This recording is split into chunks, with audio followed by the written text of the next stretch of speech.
અમદાવાદના Sardar Vallabhbhai Patel international airport ખાતે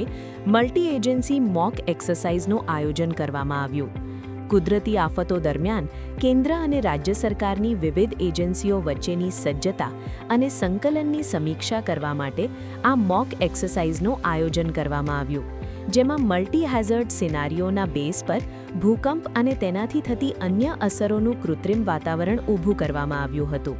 જેનો મુખ્ય ઉદ્દેશ્ય response method, incident response system એટલે કે IRSના અમલીકરણ, કોમ્યુનિકેશન અને સંસાધનોની ગતિશીલતાનું મૂલ્યાંકન કરવાનો હતો. NDMA દ્વારા AAI, GSDMA અને NDRFના સહયોગથી આયોજિત આ મોક એક્સરસાઇઝમાં કેન્દ્ર અને રાજ્ય સરકારના વિવિધ વિભાગો જેવા કે NDRF, SDRF, પોલીસ, ફાયર સર્વિસના અધિકારીઓએ સક્રિયપણે ભાગ લીધો હતો.